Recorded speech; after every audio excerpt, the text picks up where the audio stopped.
and nothing. That's fine. Is it ringing?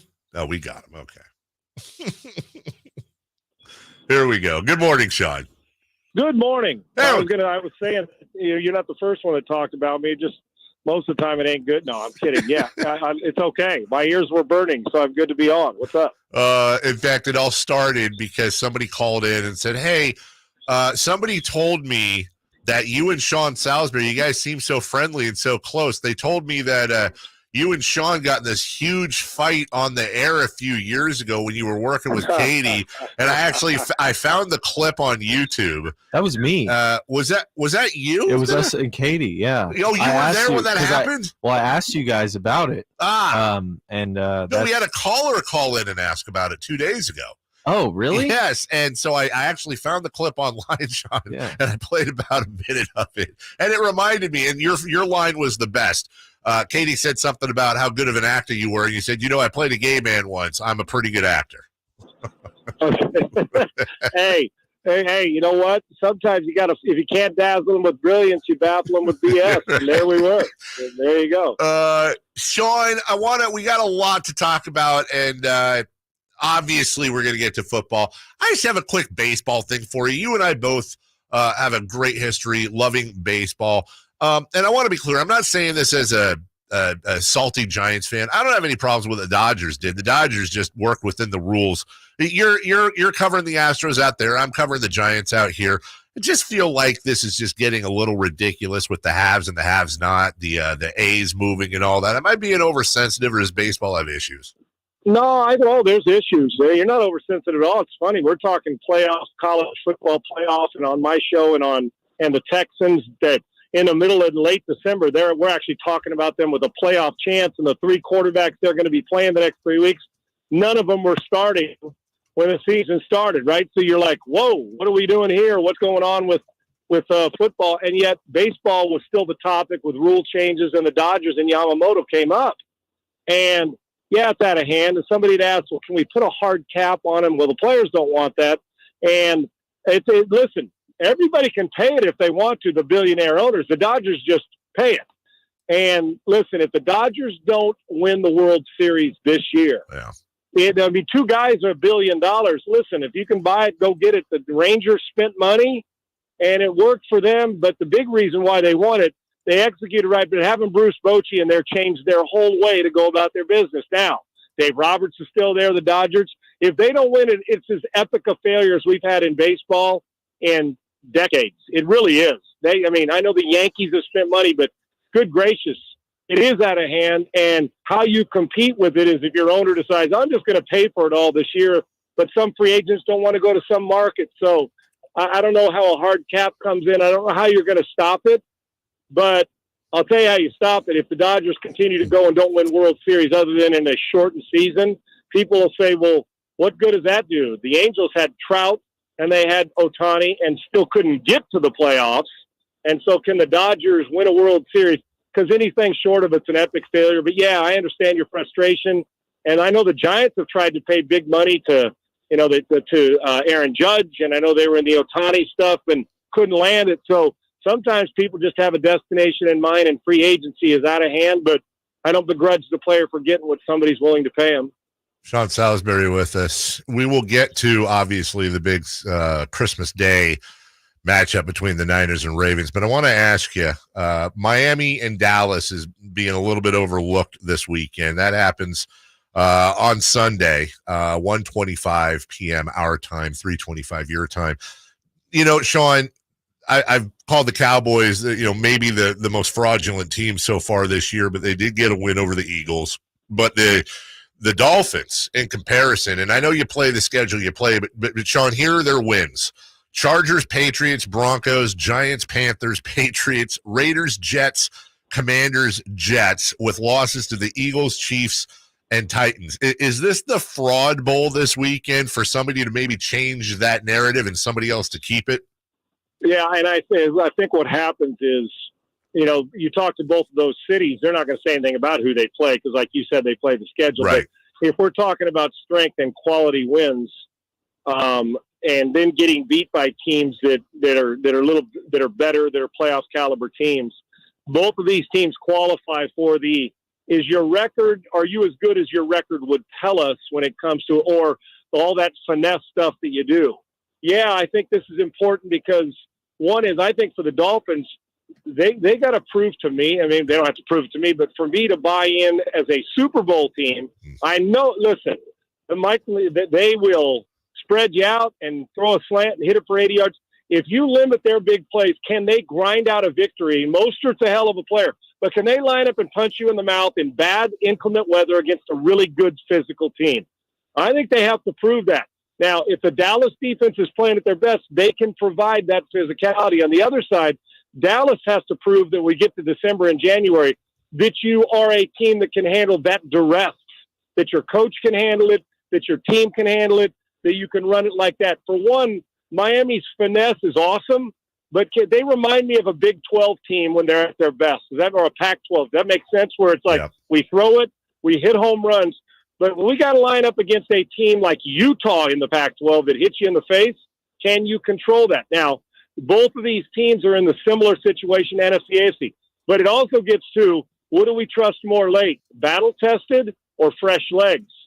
These two teams have not, when it comes to being battle-tested with a hardcore schedule, it hasn't been that difficult, kind of like Michigan in college football, too. So I think this is a loud message sent, but not just for us. Deep down in that building, they know the schedule. They'll try to convince you they don't, but they do. So I want to see, not only can you limit big plays via the Cowboys, but I want to see how physical you can be mixed in with finesse. Miami's also got to prove to me that they can win a 17-14 against a really good team when you're getting punched in the face and the big play home runs aren't there. Sean, I'm watching, as you do, I'm sure too. You have the sports shows, the national sports shows on the monitors in the studio. And this is the second time on two different networks I've seen the following stat. They're talking about Lamar Jackson or Brock Purdy, who's the MVP. And it says Jackson, 22 pass and rush TDs combined, 7 interceptions.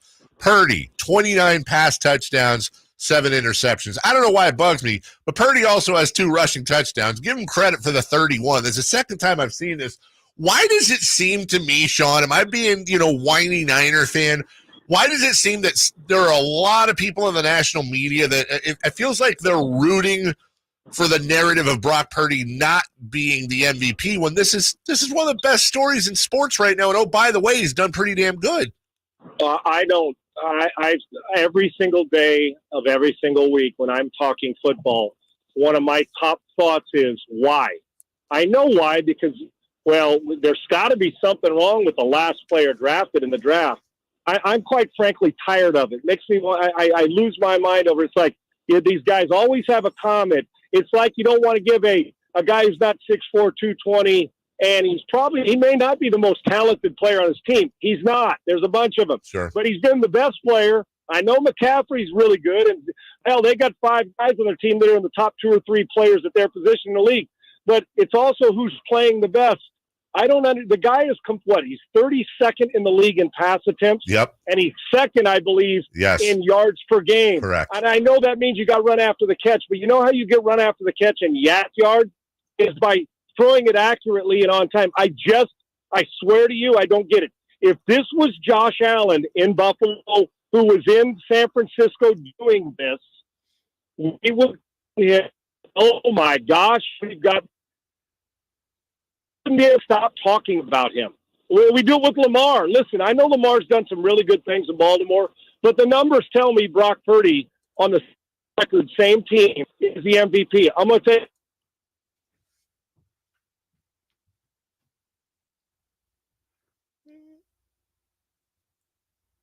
there'll be some excuse. Well, 49ers defense just played better. Brock didn't have to go the long field. Listen, Lamar's phenomenal, and he does to be deserved and mentioned in this race.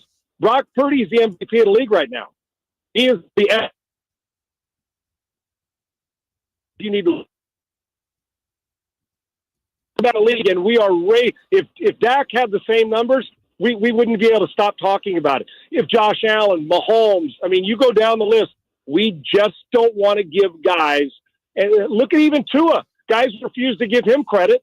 Yeah. They just like, yeah, he's good, but look at all the weapons, as if that's not important on every team. I'm quite frankly tired of them, and I'm sick of it. And the first time I listen to one of those guys that bugs me nationally that hasn't stuck their nose in it, the next time I hear one will be the first time I actually pay attention to the nonsense. So, Brock Purdy, keep going. Hopefully they'll wisen up and those 50 voters will realize the best quarterback play in the league this year has been in San Francisco. So I knew you would feel that way, not just because I knew you'd feel that way, but you're also not fraudulent like a lot of these media guys are. I'll ask you 3 quick narrative questions all in succession. You mentioned Josh Allen being over in San Francisco. Let me ask you this. I'll go a step further. What if Trey Lance was putting up these numbers? Would we have the same argument? They'd say it's the greatest. They'd say finally the patience paid off and Trey Lance is going to be the next Steve Young, and he can move and he can run. You would hear, of course it would be different. Okay. It would also just flip them. If Brock Purdy was where Trey Lance was drafted, yep. It would change because they'd say he's good. They think it's luck because no way the last guy drafted can do this. Yeah, they used to say that about a lot of players drafted after the first round. Brock Purdy is the most disrespected player in the league. Okay, then he's not even, this is one of my favorites. I think it was Nick Wright. He's not even the most important player on his team. Why doesn't anybody bring up what happened to the Niners last year in the playoffs against the Eagles after he went 4 for 4 and got hurt, and Christian McCaffrey and Trent Williams and Deebo Samuel and Brandon Ayuk, they were all playing, and it was Kyle Shanahan's system. Why didn't they win that game 31-7 over the Eagles, Sean? Yeah. Wasn't Fred Warner in that lineup too? Yes, sir. All those guys play. Yeah, it's amazing. You lost your quarterback. I guess he's fairly valuable and important because when you went on the road, you couldn't win. Okay, so to me, you know why? It's because, again, he just can't. He just doesn't look the part. Physically, he's got to look better. Well, guess what? But we'd automatically, if Jalen Hurts or if Josh Allen, I'm just telling you, if they were in San Francisco or Trey Lance, the narrative would be different because we just can't accept that a guy drafted 7th round last pick that experts actually missed on him, and he's actually far better. Start talking about the people that missed on him, not the ones that finally drafted him. I get it, and I never will. But you know what? Like I said, the next time I pay attention to somebody saying it that never went through it will be the first time. And then lastly on that, in some order here, the top 4 most likely candidates to win Coach of the Year this year: Dan Campbell, DeMeco Ryans, Shane Steichen, and Mike McDaniel. 2 of those coming right from San Francisco. No disrespect to them at all. But, Sean, my question would be this. If the reason why so many think Brock Purdy is even in the MVP conversation is because of Kyle Shanahan's scheme, then why isn't Kyle Shanahan the odds-on favorite to win Coach of the Year? Wouldn't that make sense? No, it makes complete sense. It would make complete sense. But we see the narrative that we move the goalpost to fit what we want for our show and for clicks and hot takes. And let me just back up 1 second. I'm not saying that people that didn't play quarterback don't have great opinion and study the craft. Sure. My point is, when you talk to the people in the building, when I say hadn't been there, meaning getting hit in the mouth and understanding what they go through to be this active, it doesn't matter who the weapons are. It's not this easy to do what Brock Purdy's doing, no, regardless of the weapons, and he's enhancing the weapons. But you're right about Kyle Shanahan, and my take is with this, I don't know. I expected Miami to be good. I expected some of the Kyle Shanahan team to be good. How do you go from 3 wins and 1 tie to 8 wins and should win your last 3 games? And if you get to 11 wins, how is DeMeco Ryans with a rookie quarterback, not the Coach of the Year? But we still got some time to go. Narratives are created everywhere, Dave, and you know that, and that'll never stop because we just got to have them fit what we do. The bottom line is I don't know much. I do know this. I want Brock Purdy on my football team, and go talk to the players and ask them how they feel about him being inserted as the starting quarterback and what he's meant. They'll tell you. Players will always tell you what the feeling is on a football team. Sean Salisbury with us, and I want to ask you, obviously I'll ask you before we go about the game itself, but just a quick aside, because I can ask this with you because of your experience. As I always say, you and John Clayton, the godfathers of debate television, but you guys weren't fraudulent. You never, and we talk about this every other week, Sean, it seems, you never went into a meeting at ESPN saying, okay, I'm going to argue this, and you're going to argue that, and we're going to yell at each other. Never, ever, ever. Sean, do you look, and I won't name names, but you all know the names. Do you ever look at Fox, ESPN, you see any of these shows, And these guys are getting paid a crap ton of money. They're media stars. But do you ever look at them and just want to – they're so fraudulent that if you did that for a living, you'd be richer, but you'd also be throwing up every day? Yeah, and then the third part is that also the fans would say, at least I know this guy's being transparent and honest. Of course I do. Now, I don't do it. Listen, more power to them. I got you. I don't. It's never. It's not a jealousy thing. At all. I love what I'm doing, and I'm not sure I'd go back right now considering some of the landscape of what you'd have to go. I'm not built to BS you. Now, we all can't, but I'm not on TV. I guess I don't know how to do it. I'm not good at it, but I am good at getting into telling you what I've studied, what I look like, and being opinionated, not really worried about what a fan base or what the guy across from me thinks about my opinion, because you know what? That's what it's called, study and opinion. But yeah, you're damn right I do, because in truth, if you're asking me when I look, I say, well, that guy, yeah. Give me that seat for a week of fill-in. The guy who's across from him will never get the seat back. That I do know. I mean, there's good ones. But you know what? Sometimes you just can't replace the original Lay's potato chip, brother. You know what I'm saying? So, yeah, I root for him. I'd love a shot at it again just to go on there and have some fun with it. But I know there's really talented people. And you're saying, man, it'd be nice to make $8 to $10 million to do that? Yeah, I would love it. Don't know if I'll ever get the chance again. Yeah, I think about it every day, especially when they're spewing what? But when they give me the good stuff, I'm saying that's why you're on there. Let these fans know. But I don't know how fans let them BS them like that and keep tuning in, but maybe they're waiting to hear something that they haven't heard. But there's a lot of talented, skilled people. Yeah, every single day I look at it and say, man, I'd love another shot at that, to go on there and have that opportunity to tell them something a little different than what you hear and make it transparent and not hot takers, of course. They couldn't handle the smoke, dude. They couldn't handle the smoke. Well, you know what? If they ever want it, I'll bring some fire with that smoke too, brother. I'm in. Last thing for you, obviously, Ravens, 49ers. Now, these are not fraudulent teams. The Ravens, multiple quality wins. Bengals blew out the Browns in Cleveland, 28-3. Jaguars, they go up against the Niners, and when you look at them, they had those 3 losses in a row middle of the season. But, Sean, as you know, every time the Niners have been asked to step up this year, whether it was opening day in Pittsburgh, 30-7, whether it was the Cowboys, who were a juggernaut, 42-10, the Jaguars coming off that 3-game streak when the Jags were number 1 in the AFC, 34-3, 42-19 over the Eagles. They have not just stepped up. They have absolutely crushed the competition. In your opinion, do the Ravens bring something different for the Niners than those other teams that might be more challenging? They bring something different. I can say this may be a preview of the Super Bowl, because they are the two best teams, and we're getting a treat this Christmas. We just are from this. And the thing I love is that the 49ers played their best football against the best teams, not against the teams they're supposed to beat. They play their best, and when you get to the playoffs, that's who you're going to see. So what you're getting different is I love the way they're coached in Baltimore, and they are physical, but they can also beat you with finesse. And listen, Lamar doesn't have to throw it 40 times or have 4 touchdown passes to beat you. He can rush for 85, throw a touchdown, complete 19 of 26, but those 19 are really, really good.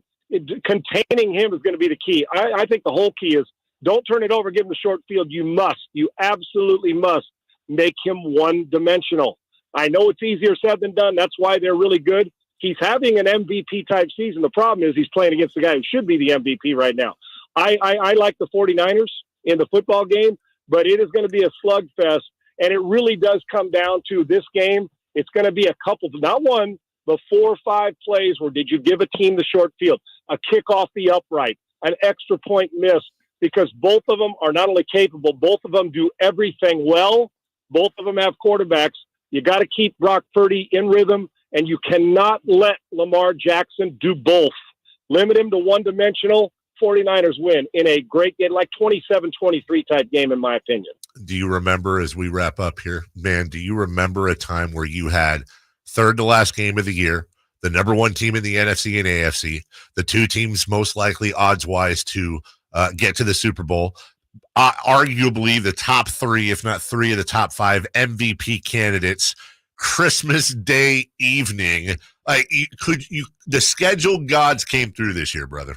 You are not lying. We get it all, and you will have already opened your presents. You're sitting back saying, well, I'm tired. Then you say, oh, don't get too tired. This Monday night game is way too good for that. I would agree. This is as good a game, at least on paper, as we'll see going into it. This is what we're supposed to get at this time. This is how it's supposed to be. And the MVP, Offensive Player of the Year, it gets to get a little maybe more defined. Watch them all three have great games so we can have the argument again next week. So I can't wait for it. And I'm going to be sitting under there going, chestnuts roasting on an open fire. There you go, brother. Sean, you're one of those people that taught me, especially when you were going through it with your parents, do not wait until tomorrow to tell the ones you love that you love them. I not only love you, and anyone who ever listens to us knows that. I admire you. I'm grateful for you.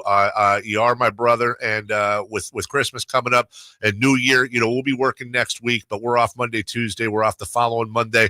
Hopefully we'll hook up between now and then, but to you, your boys, your whole family, have a very, very safe and happy holiday, and I am incredibly thankful for all you give the audience, brother. Brother, thank you. I never take it for granted. I never take your audience or any of them for granted, and I'm always blessed to be able to do this, and all that karma you threw out there. Maybe one day I'll be on one of those Fox Sports hot take morning shows and can bring a little sanity to it. Otherwise, blessed to have you as a friend and blessed to be able to do what we love to do, and blessings to your family as well. Thank you. Merry Christmas. Merry Christmas, brother. Talk to you soon. Thanks. All right. See you. That's Sean Salisbury. All right. Hey, Nate. Hey. Hoo-hoo.